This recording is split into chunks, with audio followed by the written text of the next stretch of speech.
Hey y'all, so it's been a few months since we did one of these haul videos. The issue here was I bought things, but I did not record them on the same day that I bought things, and I did not feel like putting things together right away. And then I had a trip to places for friends and things. So I came back and then had work issues and other things. Long story short, I've been slacking. I've been lazy. Anyways, we're gonna do May, June, and July in this video.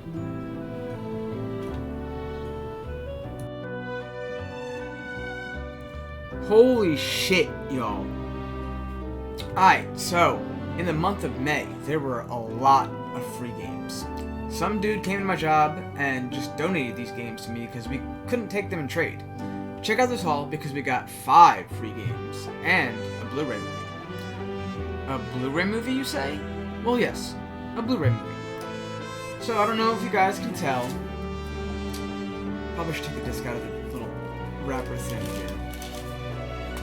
But this is the Kingsglaive movie for Final Fantasy 15. I never got to watch it, so I'm kind of glad that someone just didn't want it. So it's mine now. We also got an original Destiny 1. We got the Division 1. I can see why we wouldn't take these. And a Battlefield 1. That one a little iffy for me, but sure. Whatever. And then we got this Mass Effect 2, which is legitimately complete. Got the disc, the booklet, everything. The discs, I should say. And then, well, we got Mass Effect 3 also. Not really as complete. Got all the discs, but not a booklet. Which, you know, cool. I actually don't own Mass Effect 1 on 360, but I own the whole Mass Effect trilogy on both PS4 and PS3, so it's not really that big a deal, but it's nice to have. So anyways, the return of the 4 for 10 deal was available, and I took advantage of it. The first of the 4 is Evolve for PS4. It cost me $2.02, and I hadn't owned it, nor had I heard of it before, so I felt like picking it up. This game was a cooperative multiplayer first-person shooter. You had 5 players, 4 being hunters, and the 5th being a monster, and you would try to work together to either kill the monster or play by yourself and defeat all the hunters. Hunters and monsters would evolve by doing certain tasks in the game. However, enough about this, as you can't really play this game anymore as of July 2023. The servers are down. I can't believe this is something that a retail store can still sell. Oh well, $2 isn't bad for some box art in a game that you can't really play. Alright, so the next 2 games are a series I really wanted to get into since launch, but I put off buying in favor of my backlog. Now, I have them for real cheap price now. I paid $2.02 for the original Watch Dogs on PS4. Watch Dogs has a whole universe behind it, surprisingly. It has 3 games, a few tie-in books, and a few comic miniseries to check out in the world. But we're going to focus on the first game, released in 2014.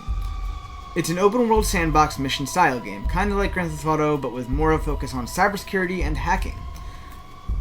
I still remember watching the first trailer, so now I feel quite old talking about this. And as I said, this game here that I got extra was also Watch Dogs Legion. I got a nice steelbook for it, and it's like brand new, for the small cost of, well, I'm sure you guessed it, $2.02. Kind of the same as the last game, but with more story progress into it. Open sandbox, lots of missions, shooting, hacking, etc. This one released in 2020, and it's set into a dystopian, futuristic London setting. Now that I have these 2 games, I need to find Watch Dogs 2 to complete the collection, and apparently buy the DLC for this one called Bloodlines, which wraps up the protagonists from 1 and 2, but is set before the events of this game. The final game of the 4 for 10 deal this month is Star Wars Battlefront 2 for PS4. I am kind of a sucker for anything Star Wars related, so I absolutely needed to add this to my collection at some point. And now that I have, for the low price of $2.02, I can finally play the game. Now, I know this game came out in 2017, with very mixed reviews due to the monetization at the time. However, the multiplayer has always been good, clean fun. cleaner fun than a cauterized wound with a lightsaber. The single-player campaign is even canon to the movies, set between Return of the Jedi and Force Awakens, including everyone's favorite planet, Jakku. All in all, I think this game has aged better after they took the microtransactions out and focused on numerous updates to the game for 2 full years. Who doesn't like a Star Wars game? I also bought kind of what you would call, at this point, a retro console. So, in this fabulous month of May, I picked up an original Fat Man PS2. It cost me $60.55. It's usually a lot more than that. So it feels like kind of a steal, especially when I got the nice see-through green controller with it. I would love to give you a close-up picture of this console that I bought, but I literally put it away so that when things are more safe, I guess I would call it, I can actually use the thing. I actually posted about this particular PlayStation 2 on my Twitter, and the tweet you see before you is kind of what happened. 11.7 million people saw this, and we got over 2,500 replies and 3,000 retweets, all because I asked if you were old enough to see one of these in real life. I wasn't really expecting the tweet to blow up, but now I have something to talk about with it. I can now play PS2 and PS1 games, so expect those in the next few months. Sea of Stars. I needed it. I waited.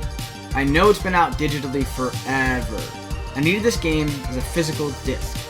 I picked it up for my PlayStation 5 for the very nice price of $33.99. A 2023 turn-based RPG made by Sabotage Studio, set thousands of years before their other game titled The Messenger. It's a game inspired by the likes of retro RPGs like Chrono Trigger. It even has 10 music tracks from the composer of Chrono Trigger. I've been waiting a long time to play this game, and I will be enjoying every moment of it once I start playing. If you play any RPG in the next year, I would definitely look into this one. It even won the Best Independent Game Award at the Game Awards in 2023. Excuse me? Another long-awaited game? The remake of Paper Mario: The Thousand Year Door is finally here. I grew up with this game on the GameCube. I know all the speedrun strats for every boss. There is several themes I enjoy listening to from this game. I can't wait to hear the remastered music and how they updated the game. I heard it runs at 30 frames instead of 60 frames, but that's quite alright with me. I'm happy to get peak Paper Mario back. I will for sure be playing this over on my Twitch channel relatively soon. So, hop on over to that link in the description to drop a follow and hang out. Okay, I was expecting Paper Mario to be the last game I picked up for May. But then a buy 2 get 1 free sale started, and well, you gotta take advantage. Remember a few months ago when I picked up the Yakuza 7 Like a Dragon? That is technically the 8th chronological game in that series. Well, I picked up Yakuza 6, The Song of Life, on PS4 for $16.14. And I am one step closer to being able to play the whole series. Apparently I'm buying them backwards. The game is an action-adventure game, the last one to feature Kazuma Kiryu as the primary protagonist. This was before they switched over to the turn-based action RPG style in Yakuza 7. This one has a lot of exploration and arcade beat-em-up style gameplay with a lot of ragdoll physics. I'm excited to step into the series, as soon as I can find the rest of the series. In the second game of 3 for my buy 2 get 1 free sale is Dragon Ball Z Kakarot. I am an absolute sucker for anything Akira Toriyama, and even more so for anything Dragon Ball Z. This game has been on my radar for a while, and I finally got the perfect opportunity to pick it up for $16.14. This game is an action RPG with fighting game elements. Standard Dragon Ball game that follows the Dragon Ball plot, but lets you explore the world, do some fishing, drive a hover car, etc. There's some anime-only arcs available, and it's still supported heavily with DLC to this day. Sometimes you just need to dive into a Dragon Ball game. Final game from my buy 2 get 1 free sale is our freebie. I finally picked up Red Dead Redemption 2 for, well, free. This one even came with a map of the game. Red Dead Redemption 2 was created by Grand Theft Auto devs Rockstar Games. It's set in the old Wild West during the time of trains, saloons, and gun duels. Technically, this game is a prequel to the first Red Dead Redemption, and is actually the third game in the series after Red Dead Revolver and Red Dead Redemption. I've seen people play this game a few times, so none of this is a surprise to me, but it should still be a lot of fun to play. Alright, it's June time. The first game I got in June was also part of another one of those 4 for $20 deals that happen apparently so very often. We picked up Assassin's Creed Brotherhood, which is the 2010 Assassin's Creed game of the year. Made by Ubisoft, obviously. It is the third major installment in the Assassin's Creed series, and the second chapter in the Ezio trilogy. It's a direct sequel to Assassin's Creed 2. The game was released on PS3 and Xbox 360 in 2010, and follows Ezio's storyline basically as the second in the third trilogy of the game. This is the only Assassin's Creed I've ever beaten, and it is nice to have it available to me again. One of these days, I'm going to have to play through the whole Assassin's Creed series and just give it a go, you know? So the second game in the June 2024 4 for $20 deal that I picked up was BioShock Infinite for the Xbox 360. I paid a very nice price of $4.04, obviously because the 4 for $20 deal, and it is the third game in the BioShock series. However, unlike the first 2 BioShock games, which were you played as a diving suit person in the underwater areas of Rapture, you play a human protagonist, or well, human as we know, and you are in an airborne city called Columbia to protect someone named Elizabeth. Now, if y'all don't know this little trivia here, Elizabeth is the first video game porn model that was widely used. I don't know why I brought that up, but it's pretty interesting to figure out there, isn't it? This was released in 2013 and has been re-released in several collections since, and although I haven't played too far into it, it is pretty enjoyable, and I will probably keep you guys updated on this game at some point. Hey, remember last month? I'm sure that you guys do, where I got Watch Dogs 1 and Watch Dogs Legion, and I said I needed to find Watch Dogs 2? Well, my third game for the 4 for $20 deal is Watch Dogs 2 for the PS4. I paid $4.04 for it. It once again scrambles everything you know about Watch Dogs, where you play as a new character and you do new things, but there's references to the old character. I believe he's actually part antagonist in this one. I'm not quite sure. I haven't played any of them yet, but I think I've read up on that. But I now have the full trilogy for Watch Dogs, so I can actually play and understand what's going on. So, I mean, good for me, right? Let me know if you guys liked Watch Dogs when you played. GameCube games? In June 2024? Are you kidding me? Well, hey, I got another GameCube game. Dragon Ball Z Budokai 1. Or as it's called without the number, Dragon Ball Z Budokai. I picked this up for the GameCube, obviously. And it was free for my 4 for $20 deal, minus a $5 coupon. So, you know, a free game is a free game, and if it's a free GameCube game, it's a free GameCube game. This game was initially released in 2002, and was re-released as part of the Budokai Collection in PS3 in 2012. Yeah, before in 2012, whatever. This game combined Dragon Ball and Dead or Alive mechanics. It is a fighting game, punch and kick that unleash attack bars, that kind of combo thing.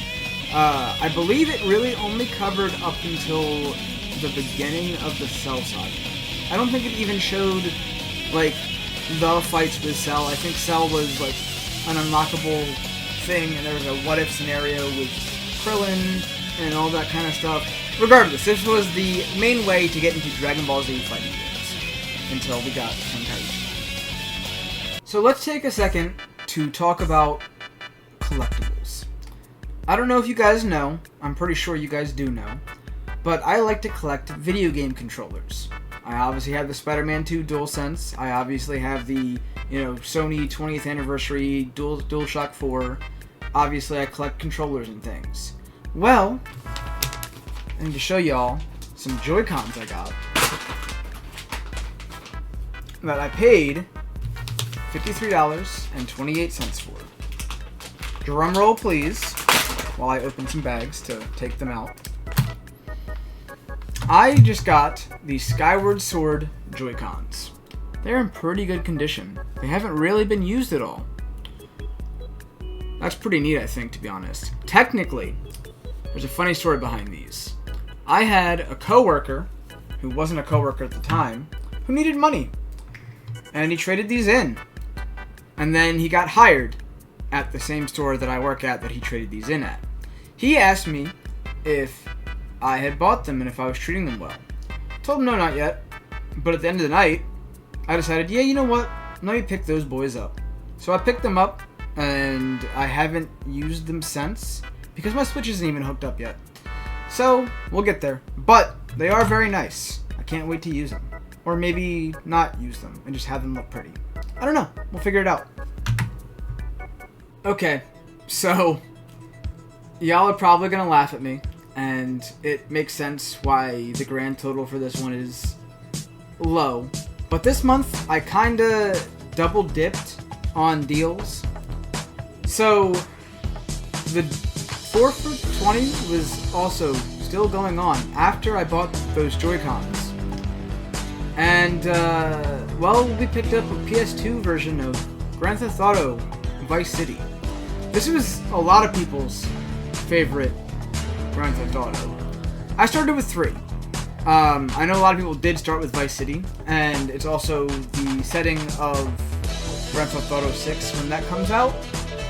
But, it's nice to be able to have that childhood nostalgia of Grand Theft Auto that, children really shouldn't be playing.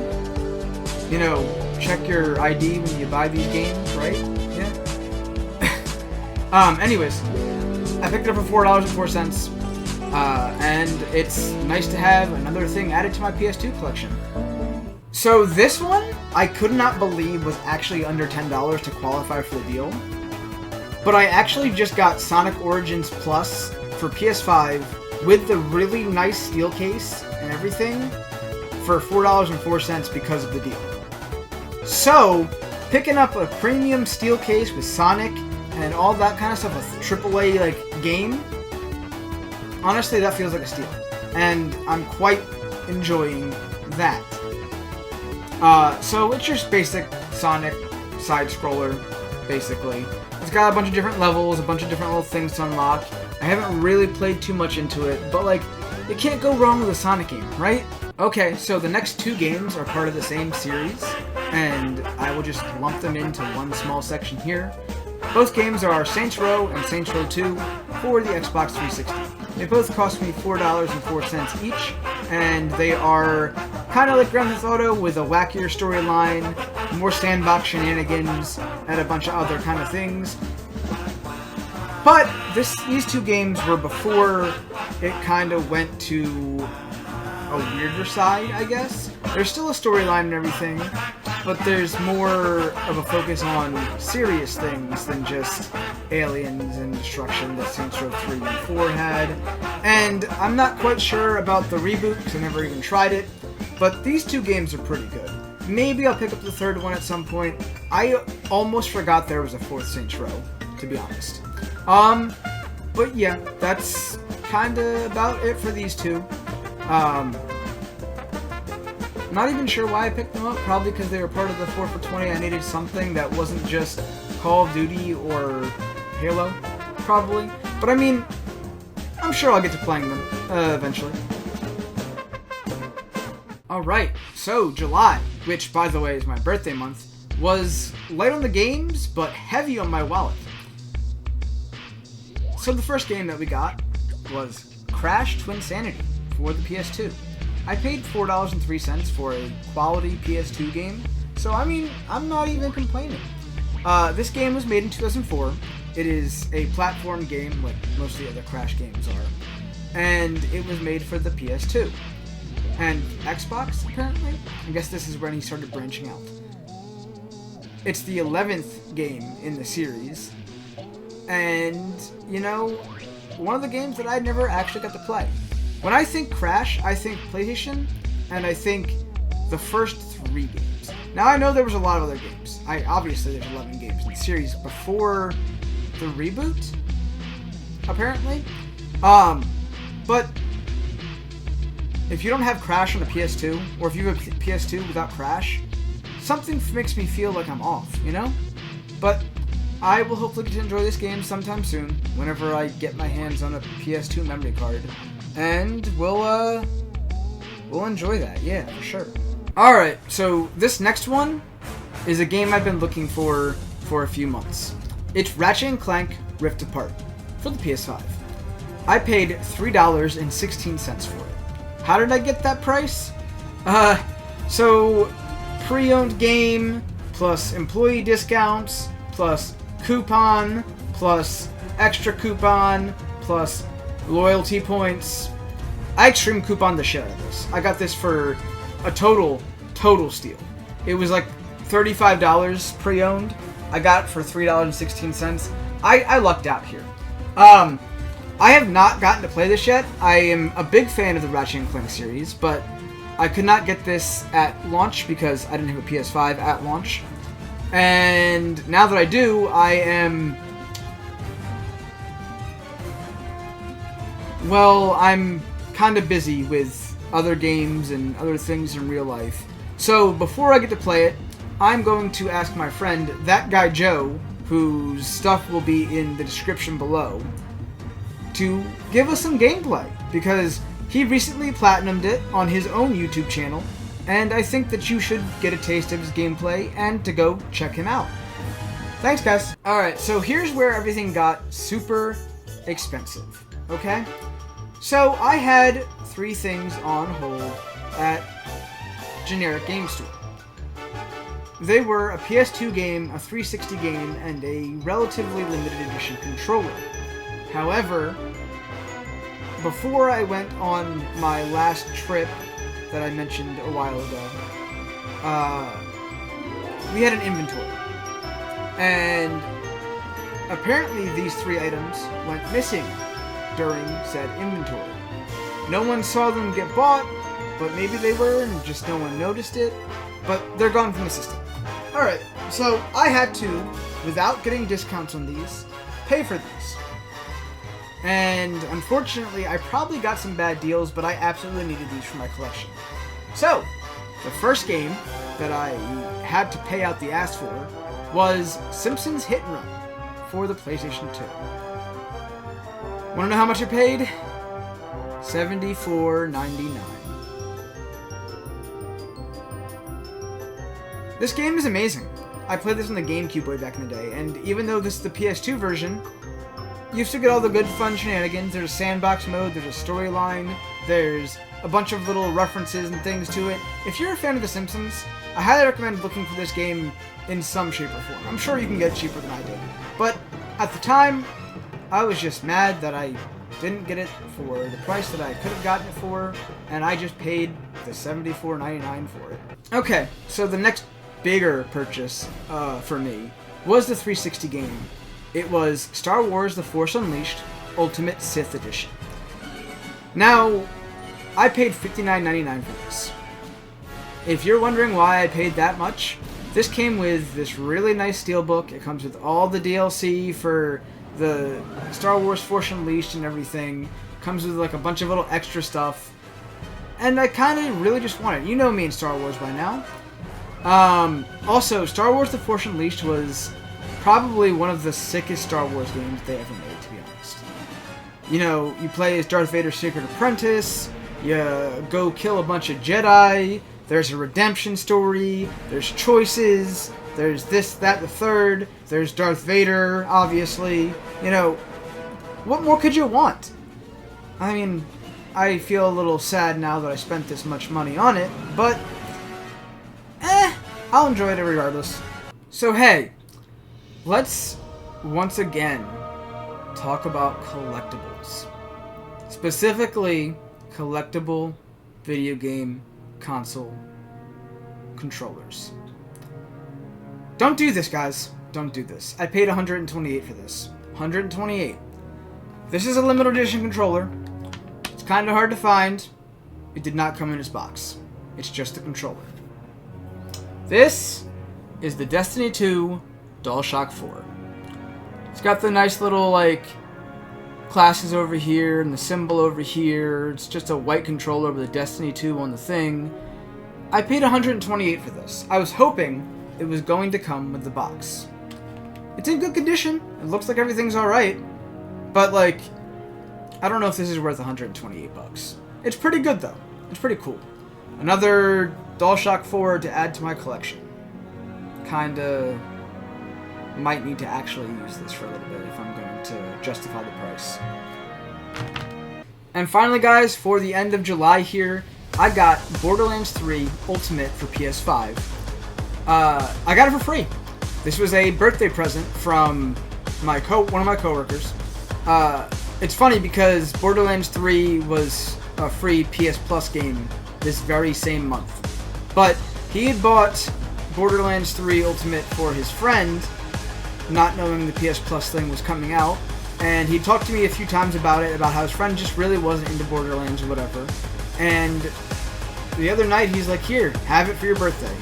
And, well, happy birthday to me. I got Borderlands 3 Ultimate. It's still sealed in its packaging. It's got everything it needs. I got it for free, so that's a really nice gift. If you guys don't know what Borderlands 3 is, it is the third game in the Borderlands series, maybe fourth technically. I think pre-sequel counts. But it's part of the Borderlands series, obviously. They're coming out with a movie here soon. Borderlands 3 has a bunch of, like, a million different guns you can play with. It's an open world sandbox, but also has a gigantic storyline to it. A bunch of funky cartoon, like, physics and cartoon storyline stuff. It's a fun time.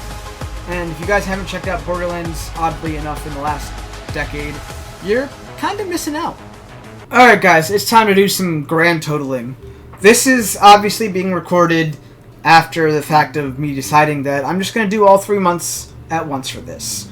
Okay, so the grand total for May was $185.89. I mean, that's to be expected with 10 games and a little bit of extra stuff, especially a whole console on there. June 2024, the grand total was $81.56, which, you know, is great. You know, I mean, I spend $150 like every month half the damn time. So, like, since I double dipped on that buy for 20 kind of, and got a free game and some Joy-Cons, $81 is not super bad. And then finally for July, which obviously was my birthday month, and I should have, you know, probably had a lot more things, but for 6 items I spent $270.17. And that's only because the 3 games, well, the 2 games and the controller that I was looking for and had for forever held were just gone, and I had to pay max price for them. I mean, I couldn't do as bad, right? So anyways, adding all those up, if I look at it, 537 for 3 months, 537.62. That's not bad. That's not too bad. Well, I mean, I guess it's kind of bad. It's a little over what I would spend usually. $150 per month would have been $450 for 3, and I overspent in 1 month. So, I mean, $537. Wait till we get to the end of the year and I total everything together. I'm going to be so mad about how much I spent. Trust me. Hey guys, if you enjoyed this video, maybe check out the playlist of all the times that I've bought things monthly. Or, you know, you could hit the subscribe button so that maybe you'll catch the next one. And if you're not really worried about all that, or you want to just test the water and check out my other content, why don't you check out my Rebirth Deluxe Edition unboxing video here. Later, guys!